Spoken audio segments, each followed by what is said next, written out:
사도 바울이 2차 전도 여행을 출발하면서 벌어졌던 사건을 기록합니다. 그러니까 2차 전도 여행의 제일 초반부에 있었던 사건을 기록하고 있는데요.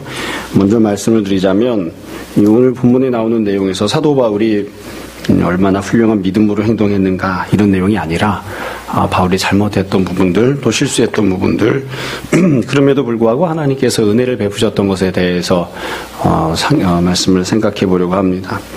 우선 우리가 본문에 읽지는 않았지만 바울이 2차 전도 여행을 떠날 때에는 별로 상황이 좋지를 못했습니다.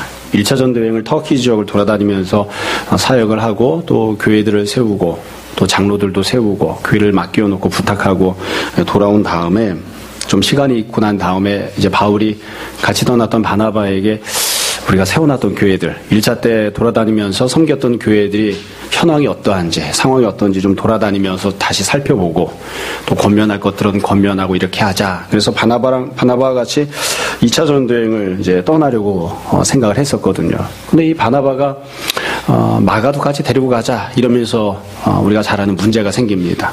바울은 마가를 데리고 가길 원하지 않고 또 이 바나바는 마가를 데리고 가길 원하는 거예요.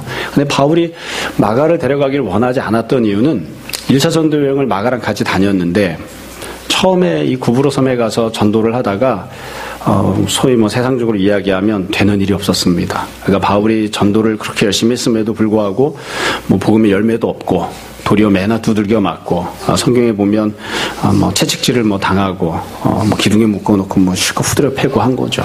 그래서 죽을 고생만 하고 그리고선 열매가 없으니까 마가가 시험에 들었는지 실족했는지 여하튼 난 더 이상 같이 전도여행 못 다니겠다.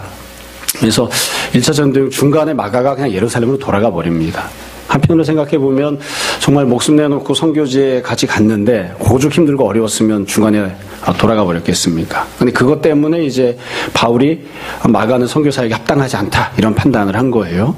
그래서 2차 전도 여행을 출발할 때에 바나바는 마가를 데리고 가자 이렇게 이야기하고 사도 바울은 난 못 데리고 가겠다 이래가지고서는 분쟁이 생겼습니다. 사실 데리고 갈 수도 있고 안 데리고 갈 수도 있는 건데 이 문제 때문에 이 두 사도 사이에 다툼이 생겨가지고 성경에 보면 두 사람이 심히 다투었다 이렇게 돼 있어요. 심히 다투어서 결국 그럼 나는 마가를 데리고 가겠다는 당신이랑도 같이 할 수 없다. 이래서 바울과 바나바가 서로 갈라섭니다. 갈라서서 바나바는 마가를 데리고 다른 쪽으로 이제 돌아다니기 시작했고, 이제 2차 전도여행을 출발한 거죠.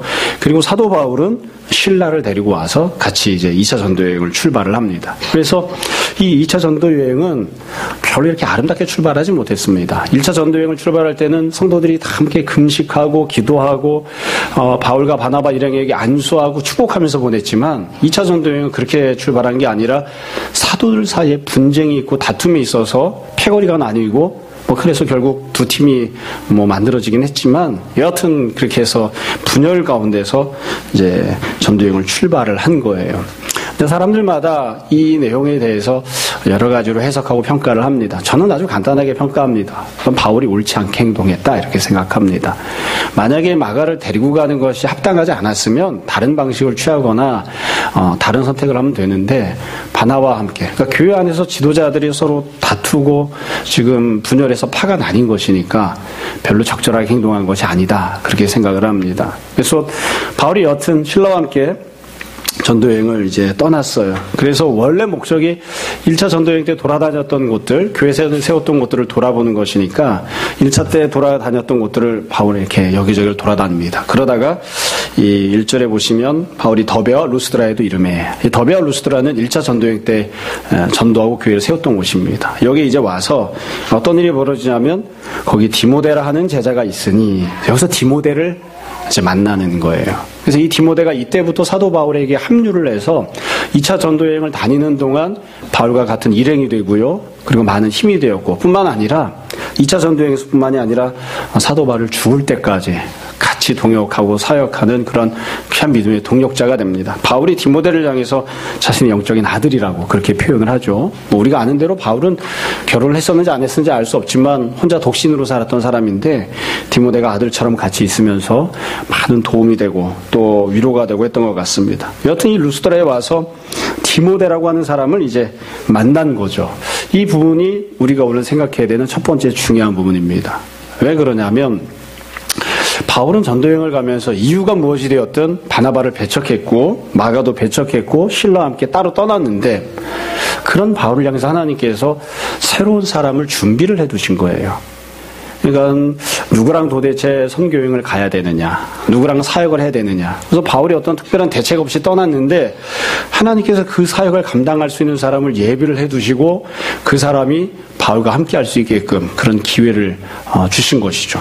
물론 이 디모데라고 하는 사람을 가만히 보시면 어떻게 보면 바울의 입장에서는 그렇게 흡족한 사람이 아니었을 수도 있습니다. 본문에 보면 설명이 나오는데 1절 두 번째 줄에 보면 거기 디모데라 하는 제자가 있으니, 그러니까 디모데가 예수님 믿는 사람이었던 거죠. 그 다음엔 1절 세 번째 줄에 보시면 어머니는 믿는 유대 여자요 아버지는 헬라인이라 이방인이었습니다. 그러니까 이 아버지가 유대 사람이 아니니까 혈통적으로는 혼혈인 거죠. 아마 혼혈이었으니까 예쁘게 생겼었겠죠. 그래서 이 이방인이었고요. 2절에 보시면 디모데는 루스드라 이고니에 있는 형제들에게 칭찬받는 사람이었다.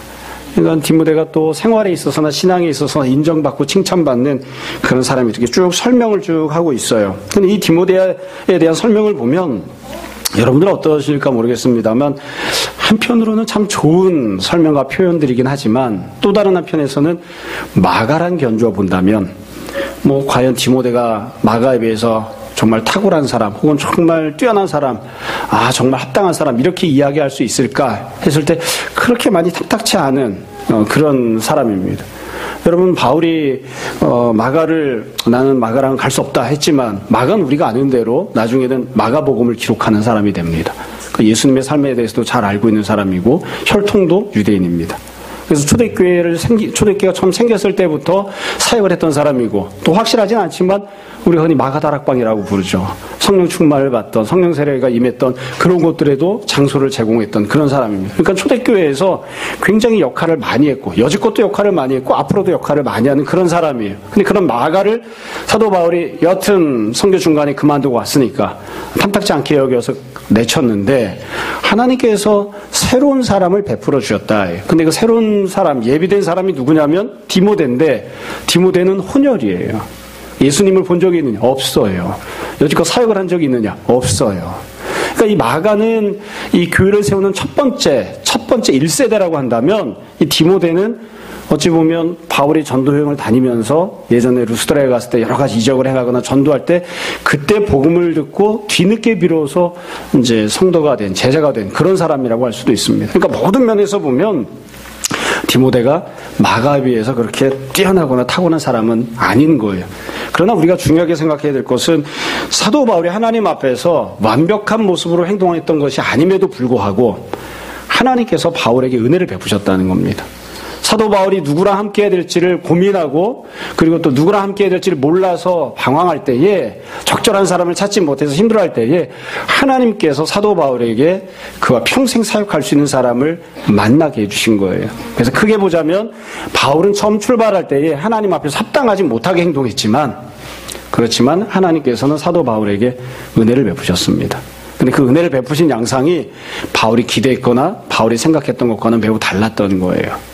저도 가끔씩 이제 이런 이야기를 이렇게 종종 하곤 합니다. 이전에도 말씀드린 적이 있습니다만, 전 교회를 이렇게 개척하고서 기도를 열심히 했습니다. 처음에 차가 있었으면 좋겠다 해서 열심히 기도를 했는데, 그때도 기도 제목이 뭐였냐면, 카니발을 샀으면 좋겠다. 그래서 카니발을 사게 해달라고 열심히 기도를 했어요. 그 열심히 기도를 하고 있었는데, 응답이 왔어요. 어떻게 응답이 왔냐면, 제 사랑하는 동기 목사님이 다른 교회로 어디 가시면서 사용하시던 차량을 이제 안 쓰게 되었다고 무료로 돈 하나도 안 받고 저에게 주시겠다는 거예요. 필요하면 가지고 가라. 근데 문제는 어디서 생겼느냐면 이 목사님이 저에게 주시겠다고 하는 차는 티코였어요. 그러니까 나는 이 카니발을 놓고 기도를 했는데 왜 하나님께서는 나에게 이 티코를 주신다고 하는가? 이거를 내가 받아야 되는가 말아야 되는가? 받는 게 믿음이냐? 아니면 주님께서 카니발을 주실 줄 믿고 기다리는 게 믿음이냐? 고민을 하다가 안 받았습니다. 카니발을 주시겠지 하고 안 받고 버텼어요. 버티다가 결국 약 10년이 지난 이후에 돈을 주고 결국 카니발을 사는 그런 지경이 됐죠. 지나고 나서 생각해보면, 그때 티코를 받아서 타는 게 주님의 뜻이었을 수도 있겠다 싶은 생각도 들어요. 근데 지금 사도 바울이 어찌 보면 그 비슷한 상황이에요. 바울이. 여러분, 이게 참 묘한 거예요. 바울이 하나님 앞에서 옳지 않게 행동을 했습니다. 그래서 하나님이 바울에게 심판하시거나 형벌을 내리시거나 꾸짖거나 책망하셔도 되는데 그렇게 하지는 않으세요. 도리어 바울에게 은혜를 베푸셔서 함께 할 수 있는 사람을 주셨어요. 근데 그 사람이 어떤 사람이냐면 그가 전혀 생각하지 않았던 사람이에요. 바울이 원래 애시당초 처음부터 나는 이방인 사역자들 가운데, 이방인 성도들 가운데 함께 동역할 사람을 찾기를 원합니다. 그렇게 기도했었느냐? 천만에요. 그런 생각을 가져본 적이 없어요. 나는 내가 전도해서 복음을 믿고 열매를 맺었던 그 사람을, 내 영적인 제자를, 내 영적인 아들을 내 동역자로 맞이했으면 좋겠습니다. 그렇게 기도한 적이 있느냐? 그렇게 기도한 적이 없어요. 그러니까 하나님께서 은혜를 베푸셔서 사람을 붙여주시기는 했는데 그 붙여주신 사람이 어찌 보면 사도 바울 입장에서는 많이 부족하지 않은, 여러분 우리는 이걸 뭐 단순하게 생각하지만 또 디모데 정도는 훌륭하다 이렇게 생각하지만 우리가 참 불행하게도 사도 바울이 나중에 감옥에서 죽기 전에 디모데에게 편지를 쓰죠. 디모데전서, 디모데후서 이렇게 편지를 써서 권면을 하는데 이렇게 편지를 쓸 때쯤 되면 이 디모데도 이미 교회 안에서 자리를 많이 잡고 사역자로 연륜이 쌓여가고 있는 겁니다. 그런데도 불구하고 디모데를 염려하는 몇몇 표현들을 써서 편지를 씁니다. 성도들이 너의 연수함을 업신여기지 못하게 하라. 그리고 또 고린도 교회나 다른 교회들한테 편지를 쓸 때에는 디모데가 가면 잘 좀 맞이하도록 해라. 왜 이렇게 이야기를 했겠어요? 사람들이 무시하거나 잘 맞이하지 않기 때문에 이런 말들을 쓰는 거예요. 그러니까 디모데가 사실은 초대교회 때 이방인들 가운데서 사역을 할 때에도 사람들이, 성도들이 야, 디모데 선생님이 오신다 이러고서 무조건 막 환영하는, 무조건 존경하는 그런 사람이었느냐? 별로 그런 건 아니었어요. 그러니까 결국 하나님께서 이 바울에게 사람을 붙여주시고 은혜를 베풀어 주시되 어찌 보면 조금 부족한, 어찌 보면 마음에 들지 않는, 좀 이렇게 얘기하면 좀 미안하지만 이럴 것 같으면 차라리 마가 데리고 가는 게 낫지 않았을까라는 생각이 들 수도 있는 그런 사람을 붙여주신 거예요. 근데 그게 하나님의 뜻이고 그게 하나님의 인도하심이었습니다. 그게 하나님이 베푸신 은혜였던 거예요. 자, 그래서 하나님께서 여하튼 사도 바울에게 이와 같이 은혜를 베풀어 주셨다. 여러분, 우리가 삶을 살면서도 마찬가지입니다. 우리가 종종 기도하다가 하나님께서 우리가 원하는 대로 응답하지 않으시고 하나님께서 은혜를 베풀기는 하시되 내가 원치 않았던 모습으로 인도하시는 때들이 있죠. 그렇죠? 그럴 때 우리가 혹시 내가 죄 지어서 이렇게 하나님이 나한테 삐지셨나? 이런 생각할 그런 때들도 있어요. 내가 뭔가를 잘못했는데 믿음으로 살아야 되는데 믿음으로 살지 않았을 때 하나님께서 감사하게도 은혜를 주시기는 했는데 내가 원하는 은혜가 아니고 티코를 주셨단 말이에요. 그러면 하나님이 나한테 삐지셨나? 내가 잘못했다고 하나님께서 너도 당해봐라 이러시나? 아니, 그거는 아니에요. 그 당시에는 내가 잘 모르지만 하나님께서 내게 가장 좋은 것으로, 내게 가장 합당한 것으로, 그리고 내가 고집이 있고 내가 욕심이 있어서 그런 것이지 하나님께서 준비하신 길로 가게끔 그렇게 하나님께서 사람을 만나게 하시고 사람들을 준비해 놓으시는 그런 은혜를 베푸십니다. 자, 그러면 이와 같이 하나님께서 사도 바울에게 디모데를 붙여주셨을 때에 하나님께서 이 사도 바울은 어떻게 행동을 했는가? 그러니까 지금까지 살펴본 것은 하나님이 행하신 것입니다. 그러면 이 디모데를 향해서 또 사도 바울은 사람을 얻은 것에 대해서 어떻게 행동을 했는가? 그 뒤에 보면 아주 유명한 행동이 나옵니다. 3절을 보세요.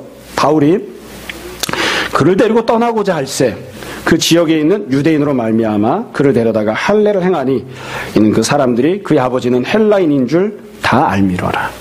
그러니까 바울이 어떻게 행동을 했냐면 디모데를 데려다가 할례를 이제 행하게 한 겁니다. 할례를 받게끔 한 거예요. 이때는 이미 사실 디모데는 다 성인이 되었기 때문에 여지껏 할례를 받지도 않았고 그냥 이방인으로 좀 살아왔으니까요. 할례를 왜 받게 했느냐? 유대인들이 할례 받지 않은 사람에 대해서 개돼지 취급하는, 이방인 취급하는 그런 문화 속에서 살았잖아요. 그러니까 디모데가 사역을 하는데 장애가 되지 않게끔 하기 위해서 사도 바울이 할례를 받게 한 겁니다. 유대인들은 우리가 아는 대로 태어난 지 8일 만에 8일이 되면 다 할례를 받죠. 할례를 받는데 디모데에게도 그렇게 할례를 받게끔 한 거예요. 그렇죠? 그래서 이 행동과 관련해서 이제 제가 조금 더 오늘 말씀을 나누려고 합니다. 여러분, 이 할례를 받게 한 행동이 과연 적절하고 올바른 행동이냐 아니면 그렇지 않은 행동이냐 의견이 분분합니다. 저는 아주 단칼에 잘라서 이야기합니다. 사도 바울이 매우 적절하지 못하게 행동을 했다. 이건 불신앙적인 행동이다. 여러분, 사도 바울이 로마서나 아니면 다른 서신서들을 통해서 계속 반복해서 이야기하는 게 있습니다. 사람은 할례 받아서 구원받는 게 아닙니다. 할례는 구원과 아무 상관이 없어요. 또 한 사람이 사역자가 되려고 하면 할례를 받고 유대인이 되어야 하느냐? 그것도 아닙니다. 사역자가 되는 것은 그냥 이방인인 채로 사역자가 돼도 됩니다. 한국 사람이든 미국 사람이든 뭐 유대인이든 그건 사역자가 되는 것과 아무 상관이 없어요. 그럼 사도 바울이 이걸 몰라서 이렇게 행동했냐? 그건 아니에요. 바울도 구원받기 위해서는 할례가 필요하다. 그래서 할례 받게 한 게 아닙니다. 사역자가 되려고 하면 할례가 필요하다. 그래서 이 할례를 받게 한 게 아니에요. 그게 진리가 아니라고 하는 것은 잘 알고 있어요. 그런데 무엇 때문에 할례를 받게 한 거냐면 유대인 때문에 할례를 받게 한 거예요. 유대인 때문에. 유대인들 눈치를 보느라 유대인들의 비위를 맞춰주기 위해서 할례를 받게 한 거예요. 그럼 과연 이게 이렇게 행동하는 것이 과연 합당하냐? 이것이 합당하지 않은 이유가 몇 가지가 있습니다. 우선 제일 먼저 생각해 볼 것은 지금 말씀드린 것처럼 사도 바울이 이것이 사역자가 되는 조건이 아니라는 것을 알면서도 할례를 행하겠다는 것이 가장 큰 문제고요. 그 다음에 두 번째로는 방금 전에 있었던 사건 때문에 그렇습니다. 우리가 본문에서 읽진 않았지만 사도행전 15장까지 보면 바울이 세웠던 교회들 안에 문제가 생깁니다. 사도 바울이 터키 지역을 다니면서 이방 지역을 다니면서 이방인들에게 교회를 세워놓았는데 예루살렘에서 온 유대인 형제들이 있었어요. 그러니까 유대인이면서 예수님 믿는 사람들이 이방인 교회를 찾아왔어요. 찾아와서 뭐라고 이야기하냐면 예수님 믿는 것만으로는 부족하고 너희가 할례를 받고 유대인이 되어야 된다. 그리고 유대인들이 여지껏 해왔던 것처럼 하나님이 모세에게 율법을 주셨는데 그 모세에게 주셨던 율법들을 다 지켜야 된다. 그래야 구원받을 수 있다. 이렇게 주장을 한 거예요.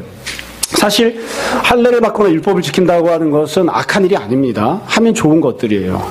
그러니까 이 이방인 교회에서 분란이 생긴 거예요. 다들 헷갈려하는 거예요. 나는 예수님 믿기만 하면 구원받는다고 생각했는데 우리보다 오랫동안 예수님 믿어왔던 사람들, 우리보다 오랫동안 하나님 섬겨왔던 유대인들이 할례도 받아야 되고 율법도 지켜야 된다고 하니까 우리도 그렇게 되는 거 아니냐. 그래서 교회 안에서 이래야 된다 저래야 된다 말이 많이 생겼어요. 그래서 사도 바울이 어떻게 처리를 했냐면 사도 바울이 그건 전혀 그렇지 않다. 할례 안 받아도 된다. 율법 안 지켜도 된다. 율법 지켜서 구원받는 게 아니고 할례 받아서 구원받는 게 아니다. 그렇게 해서 정리를 해요. 근데 정리를 하는데도 정리가 잘 안 되거든요. 그래서 결국 이 문제 때문에 예루살렘에서 회의가 열립니다. 예루살렘에서 사도들이 다 모여가지고 이 문제를 어떻게 처리할 것이냐 이것 관해서 회의를 해서 참 기독교 역사상 첫 번째 공의회가 열리고 교리가 정리가 되는 거예요. 그래서 첫 번째 정리된 교리 내용이 무엇이었냐면 사도들이 할례 받는 거 율법 지키는 것은 구원과 아무 상관이 없다. 그래서 이방인들에게 할례 받게끔 강요하지 마라. 이방인들에게 율법 지켜야 구원받는다고 가르치지 마라. 우리는 그렇게 가르친 적이 없다. 복음이 주는 자유함에서 자유를 그냥 누리고 지내라. 이렇게 가르쳤어요. 그래서 그 내용을 사도 바울이 편지를 받아가지고 여기저기 돌아다니면서 다 전달하고 할례, 율법 이게 구원과 아무 상관없다고 다 가르친 거예요. 근데 그렇게 쭉 가르치고 정리했던 사도 바울이 그게 바로 엊그제 일이거든요. 그랬는데 바울이 어떻게 하느냐? 지금은 자기가 사역자를 데리고 나가면서 디모데에게 할례를 받게 하는 겁니다. 그러니까 이 모습을 보면 어떤 일이 생기겠습니까? 아주 간단해요.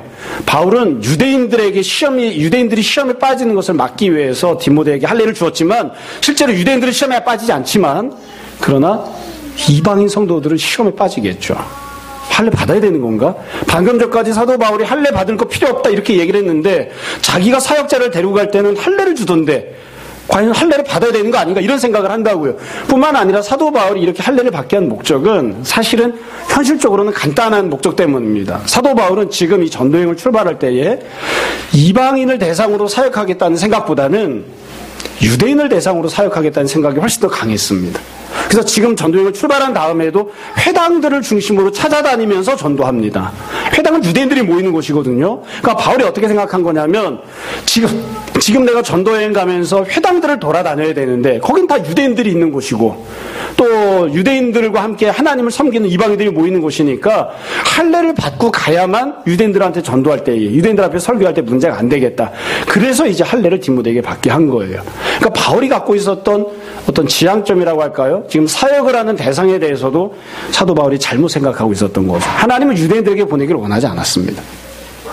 근데 바울은 유대인에게 가겠다고 생각을 한 거예요. 그래서 거기에 맞추어서 디모데에게 할례를 받게끔 이렇게 행동을 한 것이죠. 그래서 우리가 지금 제가 말씀드렸던 내용을 정리하자면 이렇게 이야기할 수 있어요. 참 묘한 패턴이에요. 사도 바울이 2차 전도여행 처음 출발할 때에 하나님 앞에서 합당하지 않게 행동했습니다. 그랬는데도 불구하고 하나님이 어떻게 하셨느냐? 디모데를 예비해 주시고 붙여주시면서 하나님께서는 은혜를 베푸셨어요. 그래서 내가 합당하지 않았는데도 하나님이 은혜를 주셨는데 그 상황에서 그러면 사도 바울은 어떻게 행동했느냐? 또다시 합당하지 않게 행동합니다. 또다시 불신앙으로 행동합니다. 그러니까 하나님께서 다시 믿음으로 생활하고 행동할 수 있는 기회를 사도 바울에게 주셨는데 2차 전도여행을 하나님 뜻에 합당하게 다닐 수 있는 그런 여건을 만들어 주셨는데 바울은 그 기회를 받은 상황에서 다시 또 불신앙적인 행동을 하는 거예요. 다시 또. 이게 참 묘한 부분입니다. 여러분, 우리가 그래서 이 부분을 잘 생각해야 됩니다. 우리가 얼핏 생각하면 사도 바울이 과연 실수하는 일이 있을까? 있습니다. 사도 바울이 잘못한 일이 있을까? 있습니다.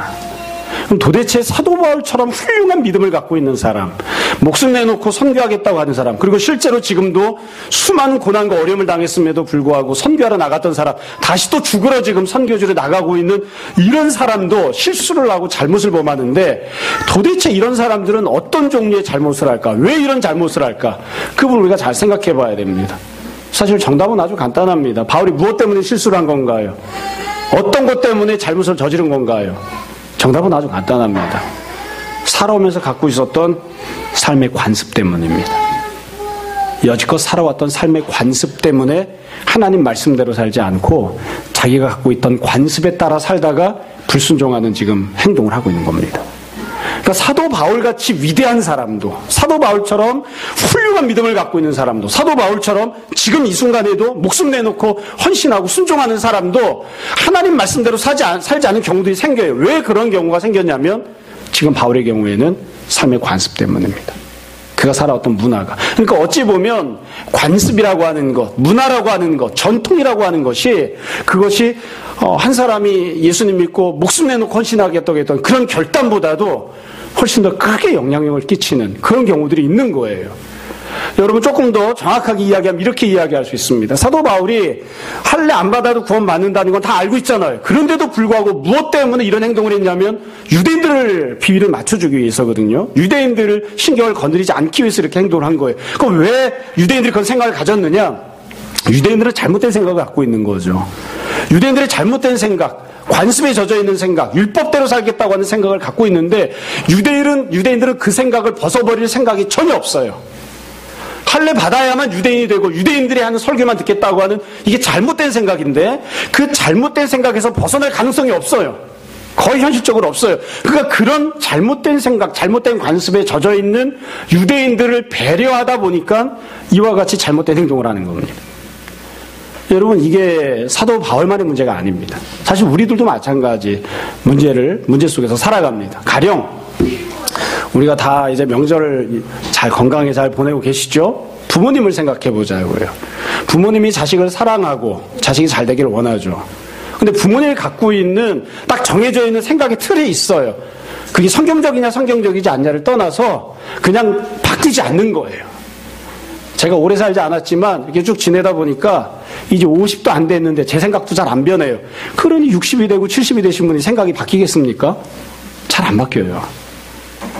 갖고 있는 사고방식이 그대로 딱 자리를 잡으면 안 바뀌더라고요. 이거는 20살짜리도 10살짜리도 참 마찬가지예요.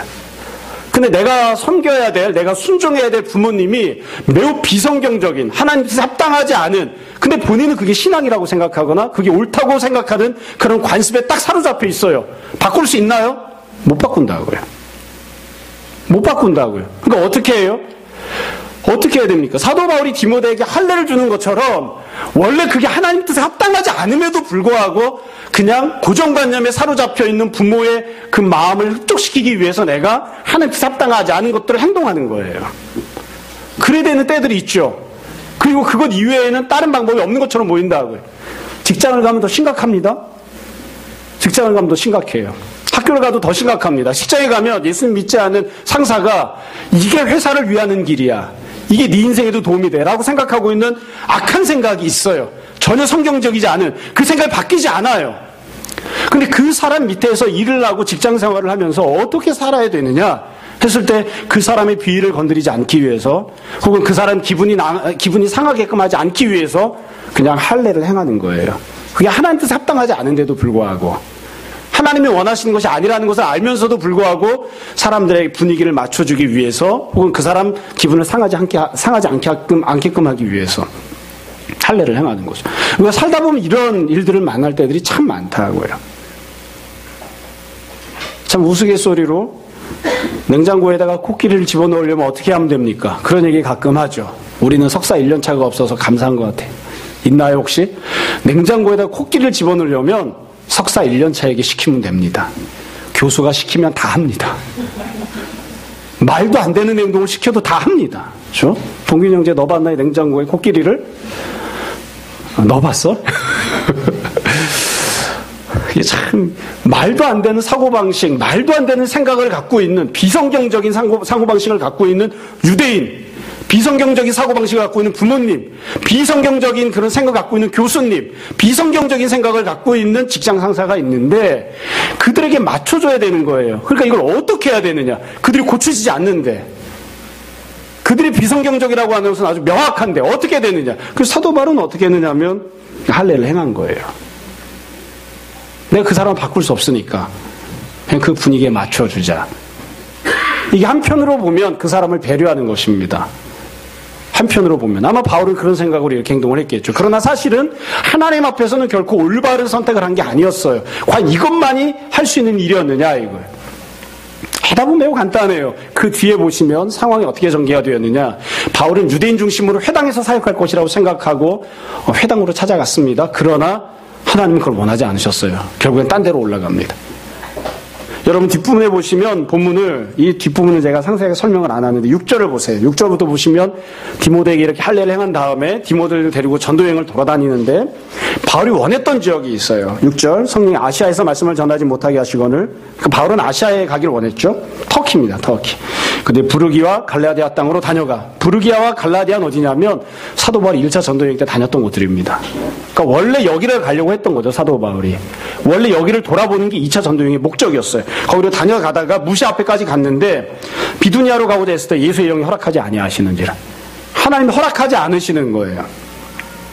그래서 8절 무시아를 지나 두로아로 내려갔는데 밤에 환상이 바울에게 보이니. 그래서 이 내용도 그 뒤의 장면도 똑같아요. 앞에 했던 것과 똑같아요. 바울은 어떤 생각을 갖고 지금 전도여행을 다니느냐면 2차 전도여행을 다닐 때 아까 말씀드린 것처럼 1차 전도여행 때 교회 세웠던 곳들 돌아다니고 1차 전도여행 때 터키 지역을 다녔으니까 터키의 다른 지역들을 돌아다니면서 교회 세우고 복음 전해 이렇게 생각한 거예요. 그래서 그렇게 하려고 했는데 하나님께서 막으신 거예요. 결국 하나님께 하나님 뜻에 합당하지 않게 지금 가고 있는 거죠. 자신은 최선을 다해서 선교 사역을 하겠다고 한 겁니다. 자신은 온갖 고난을 다 당해도 주의 복음을 위해서 사역하기도 한 겁니다. 근데 문제는 어디 있냐면 하나님은 그걸 원하지 않으셨어요. 그럼 하나님은 어디로 가는 걸 원하셨죠? 뒤에 9절에 보시면 마게도냐 사람이 환상 가운데 손짓을 합니다. 일로 와서 도와라. 그래서 결국 바울이 어디로 가느냐? 바다를 건너서 그리스로 유럽으로 건너갑니다. 그러니까 이 사도 바울이 갖고 있던 계획은 아시아로 가는 거예요. 하나님이 갖고 계셨던 계획은 그리스로 가는 겁니다. 하나님의 계획은 유럽으로 건너가는 거였어요. 그러니까 결국 사도 바울이 2차 전도여행을 갔던 모습을 정리하면 이렇게 돼 있어요. 바울은 마가를 데리고 가고 싶어 하지 않아요. 그래서 싸웁니다. 찢어져 버렸어요. 그런데도 하나님이 은혜를 베푸셔서 디모데를 붙여주셨습니다. 그런데 디모데는 바울이 보기에 적절하지 않은 그런 결격 사유가 있어요. 유대인이 아니거든요. 그래서 유대인 중심으로 사역을 해야지 되고 터키에서 전도를 해야지 되기 때문에 그게 바울의 생각이었기 때문에 디모데에게 할례를 줍니다. 근데 하나님은 어떻게 하셨느냐? 터키로 가지 마. 그래서는 완전히 이방인들이 있는 유럽으로 바울을 건너가게 하십니다. 사실은 디모데는 할례 받을 필요가 없었어요. 할례 받지 않아도 사역할 수 있었고 사실은 다른 교회들을 세울 때 할례 받지 않은 채로 사역하고 사역자로 살아가는 것이 그리스 지역에 나중에 교회가 세워질 때에 훨씬 더 유익하고 복음적이었습니다. 참 묘하죠? 이게 2차 전도여행 처음 출발하는 곳인데요. 조금 지나면 바울이 그리스에 가서 2차 전도여행 때 빌립보에도 교회를 세우고 데살로니가에도 교회를 세우고 고린도에도 교회를 세웁니다. 그리고 나서 사도 바울이 그 교회들을 향해서 편지를 쓰는데 뭐라고 쓰냐면 자유자는 자유를 누리고 종인 사람은 굳이 자유자 되려고 막 바둥바둥하지 마라. 종으로 살아도 하나님께 영광 돌릴 수 있고 자유자로 살아도 하나님께 영광 돌릴 수 있다. 무할례자로 태어났느냐? 할례 받지 마라. 할례자로 태어났느냐? 무할례자가 되려고 하지 마라. 할례를 받는 것도 아무것도 아니고 무할례자가 있는 것도 아무것도 아니다. 무할례자인 채로도 할례 받지 않아도 하나님께 영광 돌리고 살 수 있고 할례 받아도 하나님께 영광 돌리고 살 수 있다. 그거 아무것도 아니야 라고 이야기합니다. 이게 언제 한 이야기냐면 자기는 디모데한테 할례 준 다음에 나중에 교회들한테 이렇게 편지를 쓴다고요. 그러니까 어찌 보면 자기가 했던 행동과 정반대되는 내용들을 이 바울이 이 교회들에게 편지를 쓴 거예요. 그것도 2차 전도여행 때 세웠던 교회들에게. 참 묘한 부분입니다. 여러분 다시 말씀드릴게요. 바울처럼 훌륭한 믿음을 갖고 있는 사람도 넘어서지 못한 채 넘어졌던 그런 부분들이 있습니다. 바울처럼 훌륭한 믿음을 갖고 있던 사람도 어떤 부분 때문에 과연 그가 하나님 앞에서 불순종하는 모습이 되었느냐? 삶의 오랜 관습 때문입니다. 그가 오랫동안 어려서부터 성장해 왔었던 그리고 그를 지배하고 있었던 삶의 오랜 관습들 그리고 나만이 아니라 내 주변에 있는 다른 사람들을 지배하고 있었던 삶의 관습들 그것들에게 맞춰주고 그것들에게 적응을 해주려고 하니까 결국 하나님 말씀대로 하지 않는 불순종하는 그런 선택을 하는 그게 바울이 보였던 모습입니다. 우리도 이걸 잘 생각해야 됩니다. 부모나 직장 상사나 교수가 비성경적인 가치관을 가지고 비성경적인 무언가를 주장할 때 어떻게 해야 되는가? 어떻게 해야 되는가? 잘 생각해야 됩니다. 바울처럼 행동을 할 것인가? 바울처럼 실수를 할 것인가? 그렇지 않은가? 잘 생각해야 됩니다. 마지막으로 한 가지를 더 말씀드리고 오늘 말씀을 마무리하려고 합니다. 그러면 이처럼 불순종함에도 불구하고 하나님의 은혜를 베풀어 주셨는데 결국 맨 마지막 최종적인 모습은 어떻게 되었느냐. 어찌 보면 이게 참 아이러니하고 참 모순적인 건데요. 그럼에도 불구하고 하나님께서 사도 바울을 사용하셨습니다. 하나님께서 디모데를 사용하셨습니다. 한편으로 생각하면 이게 참 마음에 안 듭니다. 수요일날 요즘 출애굽기 설교를 하고 있는데요. 모세를 부르실 때도 마찬가지였어요. 하나님께서 모세를 부르세요. 내가 너를 보내겠다. 그러니까 모세가 나 못 갑니다. 이렇게 대답해요. 내가 너에게 능력을 주겠다. 그러니까 모세가 뭐라고 대답하냐면 그래도 나는 못 갑니다. 이렇게 대답해요. 하나님께서 내가 네 입에 내 말을 심어두겠다. 그러니까 모세가 뭐라고 대답하냐면 저는 말을 잘 못합니다. 끝까지 안 가겠다고 그냥 버티는 거예요.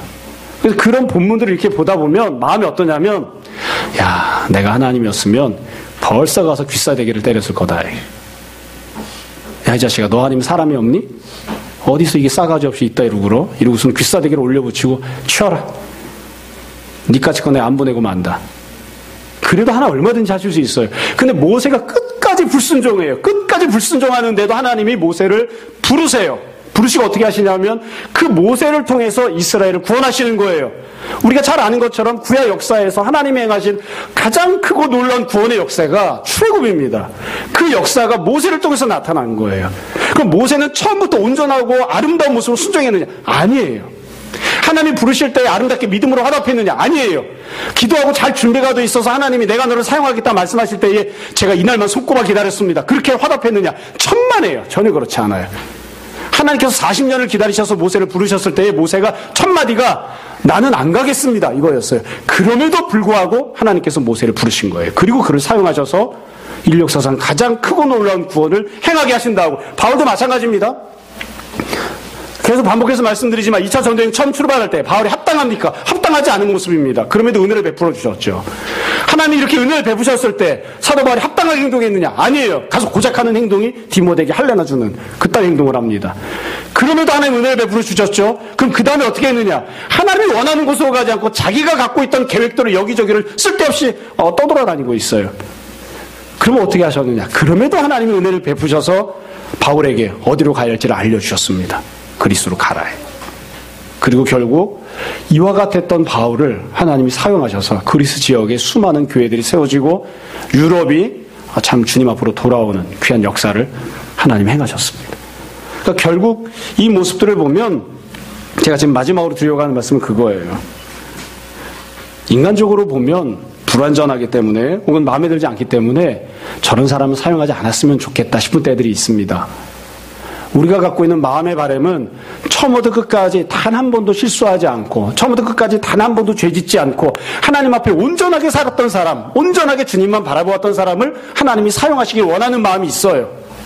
그런데 하나님 그렇게 안 하시더라고요. 실수하고 죄가 있고 잘못이 있어서 은혜를 주시는데도 불구하고 싸가지 없이 구는 놈들이 있어요. 그렇죠?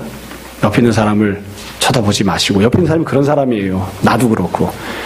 그런데도 불구하고 하나님이 그 사람을 사용하세요. 그 사람을 사용하세요. 지난 수요일에, 지지난주에 설교할 때 제가 그렇게 이야기를 했어요. 애들한테, 학생들한테 수련회 가자. 뭐 그렇게 이유가 많은지 못 가겠다고 하는 이유가. 뭐 오만 잡다한 이유들을 대서 못 가겠다고 그래요. 그럼 마음 한편에는 확 하고 올라오는 게 있습니다. 니까짓게 잘 되나 보자. 그래, 그까짓 거 수련회 기간 며칠 못 빼는데 니까짓게 잘 되나 보자. 그런 마음이 들기도 하고, 또 한편으로는 그래, 너 그따위 믿음 가지고 어떻게 주님 원하신 대로 순종하고 살래? 하나님 너 같은 거 쓰겠니? 라는 생각이 들 때가 있어요, 인간적으로는.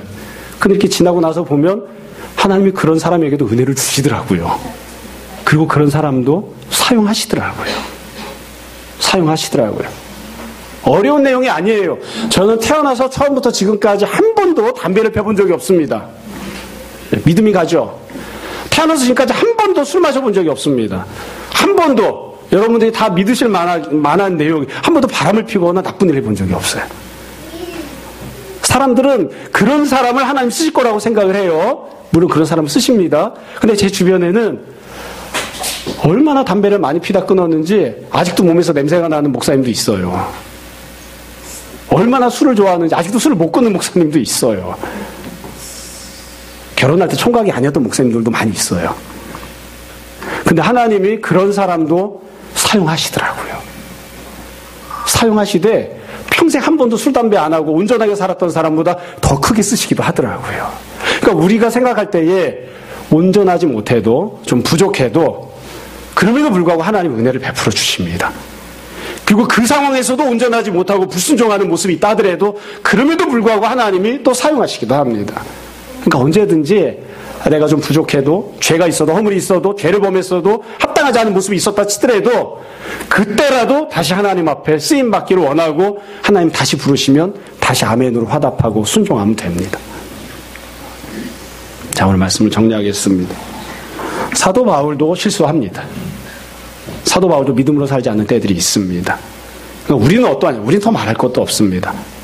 그러나 우리가 사도 바울을 훌륭한 믿음의 사람이라고 이야기하는 이유는 그러니까 실수하지 않았기 때문에, 혹은 죄가 없었기 때문에, 허물이 없어서 자기 욕심, 자기 고집, 자기 계획이 없었기 때문에 천만에요. 그런 게 다 있었어요. 그러나 결국 하나님이 말씀하시고 부르시면 회개하고 또 하나님께서 원하시는 곳으로 순종해서 다시 나아갈 줄 알고, 그래서 결국에는 하나님이 쓰시겠다고 할 때 쓰임받는 그런 모습이 되었기 때문입니다. 한 번도 잘못이 없거나 흠이 없어서가 결코 아닙니다. 우리가 이런 부분들을 잘 생각했으면 좋겠습니다. 모쪼록 제가 바라기는, 이 명절이 다 지나갔으니까 편안하게 말씀드리는 거예요. 삶의 관습, 우리를 얽어매고 있는 잘못된 가치관, 오래된 습성, 문화, 이런 것들과 타협하는 것이 아니라 믿음으로 잘 이기는 그런 성도들이 다 되었으면 좋겠고, 혹시 내가 그런 것들에 얽매여 있는 것들은 없는지 다시 한번 잘 생각해 봤으면 좋겠고, 또 혹시 잘못한 부분들이 있고 내 안에 여전히 참 응어리지고 있는, 고쳐지지 않은 고집들이 있다 하더라도 하나님께서 고치시고 용서하시고 또 은혜를 베푸시고 사용하신다고 하는 그런 소망을 가지고 다시 한번 더 순종하는 모습으로 주님 앞에 나가는 그런 성도들이 다 되었으면 좋겠습니다. 올 한 해 이제 새롭게 또 시작한 셈이죠. 1년 동안, 내년 구정을 만날 때까지 1년 동안 주님과 함께 하시고 주님께 은혜 풍성히 받아 누리고 순종하는 여러분들 다 되시기를 주님 이름으로 축원합니다. 잠시 기도하겠습니다. 오늘 말씀을 정돈해 보십시오. 이 시간 우리 함께 회개와 결단에 기도합시다. 기도하겠습니다.